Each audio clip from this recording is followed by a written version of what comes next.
यह कहानी राजस्थान के कोटा शहर की एक भूतिया हवेली के बारे में है। यह हवेली राजा महाराजा के समय में बनाई हुई थी, लेकिन पिछले 18 सालों से इस हवेली में आज तक कोई भी रहने के लिए नहीं आया है। उसने मजबूत इच्छा शक्ति से हवेली में रहने की पूरी तैयारी कर ली। जब उसने हवेली के अंदर जाने के लिए पैर आगे बढ़ाए तो दरवाजे पे किसी अनजान व्यक्ति ने उसे रोक लिया और नज़दीक जाके बोले, कौन हो आप और किधर जा रहे हो? अजीत सिंह ने जवाब देने के बजाय उसने सामने वाले से सवाल किया, जी आप कौन? मेरा नाम अर्जुन सिंह है और मैं यहीं पास में ही रहता हूँ। अजीत सिंह ने कहा, ओह अच्छा, मैंने सुना है कि यह एक भूतिया हवेली है और यहाँ कोई रहने नहीं आता है, इसलिए मैं इस हवेली में एक दिन रुकने का फैसला किया है। अर्जुन सिंह ने कहा, जी हाँ, आपने सही सुना है और आप भी अंदर मत जाइए। मेरी माने तो आप भी वापस लौट जाइए, यहाँ बहुत खतरा है।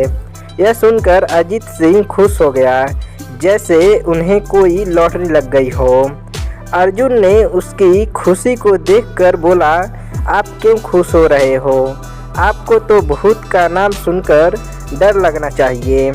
शायद आपको पता नहीं होगा कि मैं भूत प्रेत में काफ़ी दिलचस्पी रखता हूँ। अगर इस हवेली में भूत है तो मैं अंदर ज़रूर जाऊँगा और सारी सच्चाई का पता भी लगाऊँगा।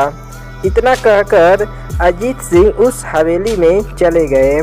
अंदर जाके अजीत ने अपनी बैग को साइड में रखा और हवेली के चारों ओर देखने लगा। सारे रूम भी चेक कर लिए। बाद में ड्राइंग रूम में आके सोफे पर बैठ गया।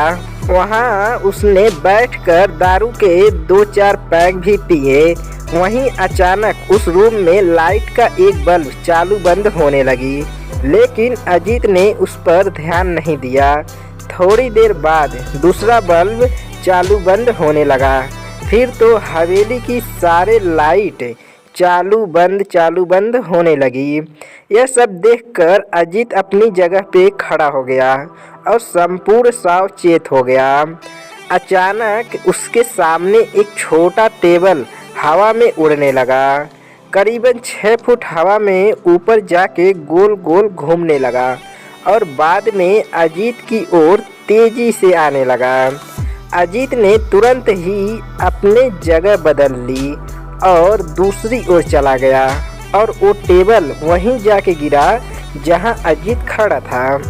अजीत कुछ समझ पाता उतने में सोफे की सीट उसकी ओर आने लगी। वो जल्द खड़ा हो गया और छलांग लगा के दूसरी ओर कूद गया, जिसके कारण सोफा दीवार को टकराया और अजीत बच गया। अचानक सब कुछ शांत हो गया। अजीत ने चारों ओर सतर्कता से देखा और बड़ी आवाज में बोला, तुम जो भी हो सामने आकर के बात करो। वहीं एक बड़ी परछाई उसके सामने आई। अजीत ने उस परछाई को देखकर बोला, कौन हो तुम और क्यों मुझे मारना चाहते हो? परछाई बोला, तुम्हारी भूल के कारण। अजीत बोला, मेरी भूल? मैंने कौन सी भूल की है?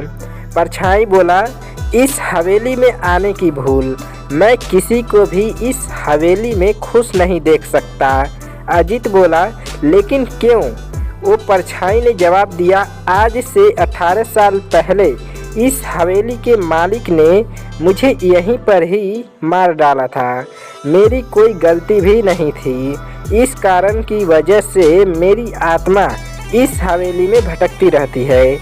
मैं किसी को भी इस हवेली में नहीं रहने दूंगा, क्योंकि इस हवेली में मेरा खून हुआ था।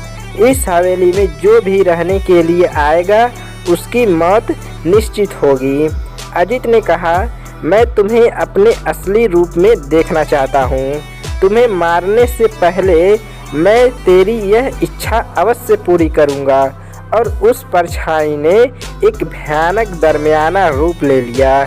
उसका चेहरा इतना भयानक था कि अजीत भी एक क्षण के लिए डर गया था, लेकिन दूसरे ही क्षण में उसने अपने आप पर काबू पा लिया। बाद में इसने अपनी जेब में से सफ़ेद पाउडर निकाला और उस भूत पर फेंक दिया। भूत के ऊपर पाउडर पड़ते ही वो जलने लग गया, बड़ी बड़ी ज्वाला उठने लगी। वो जोर जोर से चिल्लाने लगा और बाद में पूरी तरह से जल गया। उसके बाद अजीत ने चैन से सांस लिया और वहीं पर सो गया।